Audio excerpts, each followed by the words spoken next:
Okay, so I want you to picture a company that on paper looks absolutely perfect. Hmm. I'm talking, quarterly targets aren't just met, they're crushed. All green on the spreadsheets. A sea of green, bonuses are locked in, the board's happy, but, and here's the catch, at that exact same moment, this company is quietly, almost invisibly, becoming completely irrelevant. It's a terrifying thought, isn't it? It is. It's like a bodybuilder who looks fantastic, huge muscles, great tan, but has a failing heart. That is the perfect analogy. The system underneath is just shutting down. And according to the deep dive we're jumping into today, this isn't some hypothetical nightmare. This is pretty much the default state of modern corporate life. Oh, We are unpacking an incredibly punchy article called Breaking Silos by David J. Abbott. And I have to say, Abbott really came out swinging in this one. he really did. He's not treating corporate dysfunction like some technical error. He treats it like a human tragedy. He paints this visceral image of employees being managed like Caged rats chasing cheese. yeah, caged rats chasing cheese. It's grim. It's so grim, but it grabs you. So, here's our mission for today. We're going to explore why corporate change programs fail, and statistically, they fail most of the time. Right. We're going to look at why the word strategy is usually a lie we tell ourselves on PowerPoint slides. And, maybe most importantly, we're going to find out why being a reasonable person might be the single worst career move you can make. There's a lot to unpack there. Yeah. Especially that last part about being unreasonable. It just goes against everything we're taught. But we have to start where Abbott starts. With the cage. With the cage. The Silo. stability. The dreaded silo. I feel like breaking down silos is one of those bingo phrases you hear at every company retreat, right? Oh, absolutely. Everyone nods. Everyone agrees they're bad, yet they never seem to go away. Why does he think they're so persistent? Well, because he argues we're not looking at them correctly. We Yeah. see a dysfunctional company as a broken machine, like it just needs a tune-up. A new spark plug or something. Exactly. Abbott says, no, it's not a machine. It's a collection of isolated warring tribes. Tribes. Yeah. That implies territory, defense. Us versus them. Yeah. And he breaks it down by department. And it is painfully accurate. Take finance. In a healthy company, finance fuels the business. All right. It allocates resources. But in the silo model, Abbott argues finance becomes completely divorced from what the customer actually needs. They stop managing reality. And they start managing the spreadsheet. Precisely. The spreadsheet says we're efficient, so we must be, even if the product is suffering. And then you have operations. Stuck defending systems designed for yesterday. Their goal becomes just maintaining the status quo because that's what they know how to measure. And marketing. He has a pretty harsh take on them. He does. Yeah. He says in a siloed company, marketing is reduced to just noise. Just noise. Yeah. It's shouting into the void because it's not connected to what operations can deliver or what finance will even fund. It's just performance art. But here's the thing that really struck me. These departments aren't just ignoring each other by accident. No, it's intentional. There's an active incentive not to collaborate. He highlights this toxic mantra in middle management. If information is power, why would I share it with you? That question is the root of the rot. Think about the psychology there. It's all about control. If I'm a manager in a silo, my status, my bonus, my sense of worth, it all comes from being the gatekeeper. If I share my data with you, I lose leverage. I become less necessary. It's a disaster for the company as a whole. The left hand has no idea what the right hand is doing. And neither hand cares. They're paid to ignore each other. Abbott calls this the death of co-creation. Value isn't created in a vacuum anymore. It happens in the seams between departments. And if everyone is hoarding info to feel important, those seams just rip apart. You're just optimizing your own little corner of the cage while the whole ship sinks. So everyone's busy, everyone's working late, but nothing of actual value is being produced. So if that's the problem, what's the solution? Abbott offers a vision for the future. He talks about redefining performance through that idea of co-creation. It's about viewing the company as one single living system. Moving from how do I protect my turf to how do we solve the customer's problem? And he makes a specific prediction here that I found really interesting. He talks about Kenyan market leaders. Yes, like long-distance runners. The companies that figure this out, that actually break the silos, they're going to be like those elite Kenyan runners who just seem to pop out of nowhere. Lean, fast, running a totally different race. While these slightly overweight, comfortable incumbents are still wheezing at the starting line. And that's the company we talked about at the start, hitting its targets but losing its soul. By the time the incumbent realizes what happened, the race is over. Okay, so we know we need to change. But getting there isn't just a matter of moving boxes on an org chart. No. And this is where Abbott takes a hard left turn in the text from management theory to, well, existential philosophy. It's a jarring shift, isn't it? Ugh. But I think it's a necessary one. He zooms out, way out. The speck on a speck perspective, this part actually made me laugh. He reminds us we're just specks in time living on a planet that's a speck spinning in outer space. In one of millions of galaxies, to be precise. So why bring this up in a business article? Is he trying to induce an existential crisis before our Monday morning meeting? I think he's trying to puncture the ego.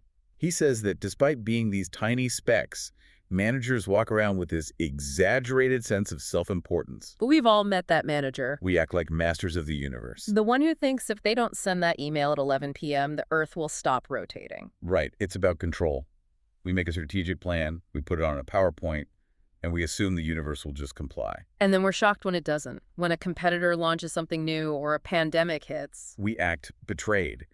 And Abbott quotes the philosopher Eric Hoffer here, and it's a real brain twister. Hoffer said, "You can never get enough of what you really don't want." You can never get enough of what you really don't want. Okay, I had to read that a few times. Let's break that down. Well, think about that manager chasing status or control in their silo. They're hoarding information, building walls. Deep down, they want security. They want to feel essential and safe. But they're chasing control to get that safety. Exactly. But since control isn't what they actually need to feel secure and total control is impossible anyway, they can never get enough of it. So they keep building higher walls, writing more policies. They just keep drinking salt water because they're thirsty. That's a perfect way to put it. And that delusion makes change so incredibly difficult. If you think you're a master of the universe, you don't think you need to change. You think the world needs to change to fit you. Right. And this is where he brings in John Kotter, the change management guru. Kotter's first rule is that change must begin with a sense of urgency. But if you're comfortable in your silo, if you're getting your cheese, where's the urgency? There is none. Abbott uses some metaphors that I thought were really helpful for visualizing why change feels so slow.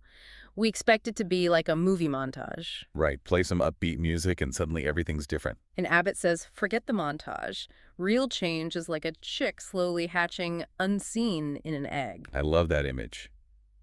From the outside, looking at the egg, nothing is happening. It's just a rock. A manager might say, this egg is unproductive. Put it on a performance improvement plan. But inside, this massive, complex transformation is happening. Yeah. It's chaotic, exhausting work, but it's invisible until the very last second when the shell cracks. He also uses the flywheel metaphor, right? Yes, trying to get a massive, multi-ton stone flywheel to rotate. At the beginning, you're pushing with all your might. And it moves, maybe half an inch. And that's the moment most change programs fail. Management looks at the effort versus the results and says, We spent 6 months and $1 million for half an inch. Cancel it. they give up right before the momentum kicks in.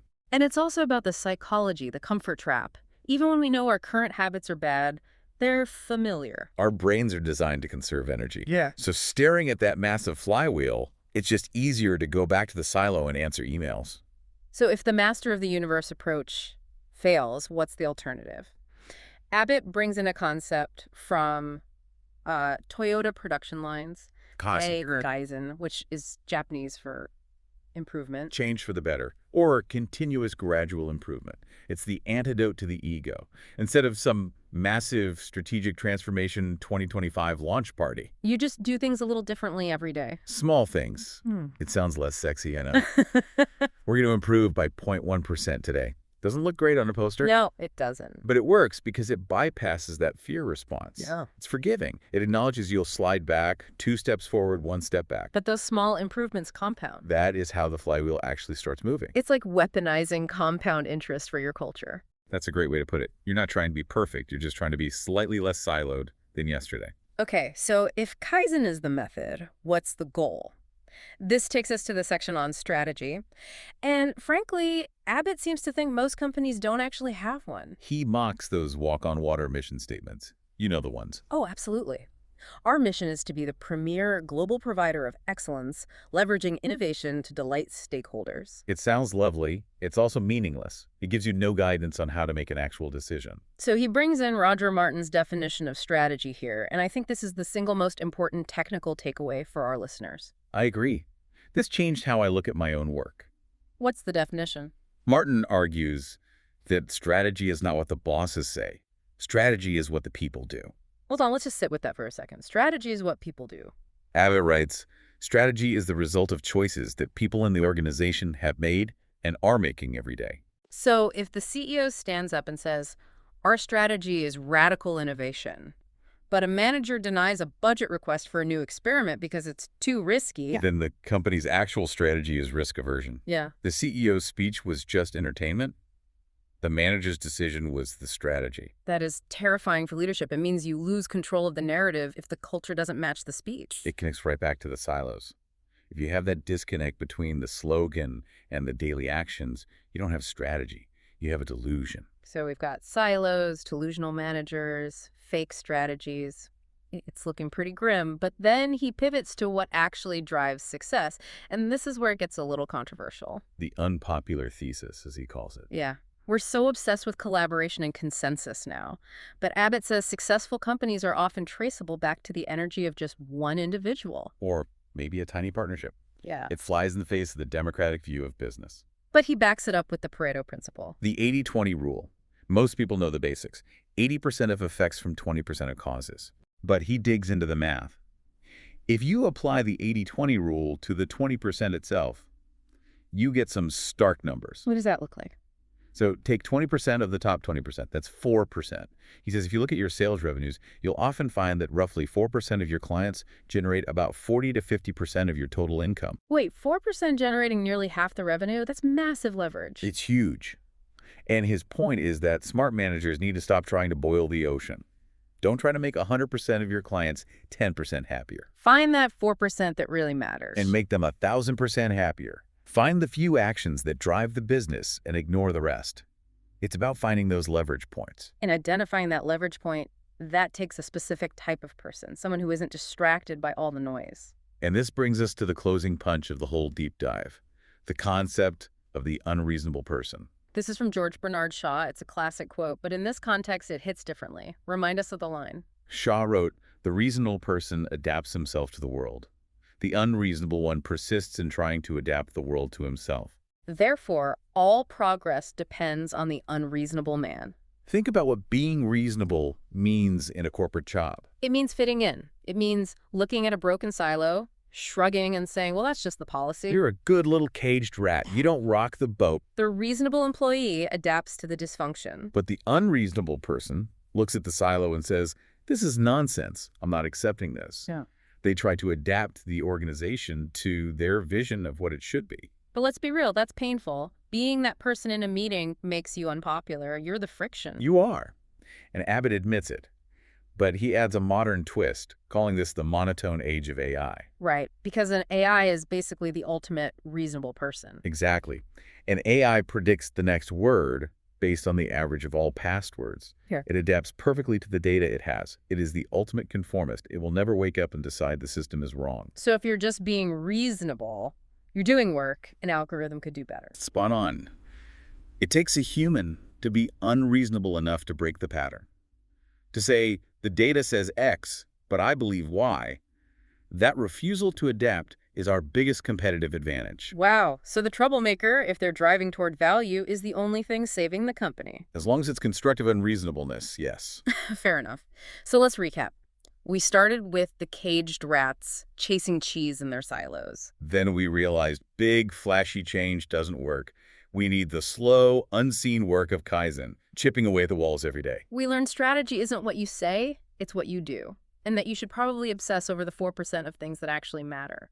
And finally, we landed on the idea that if you want to be one of those Kenyan market leaders, you probably need to start being so agreeable. You need to start adapting the world to you. It's really a call to action. It's about agency. That's the key word, agency. We're not helpless victims. We can choose to share information even when the culture says to hoard it. We can choose to be unreasonable about quality, And you don't need a fancy title to do that. You don't need to be the CEO to start applying Kaizen to your own workflow.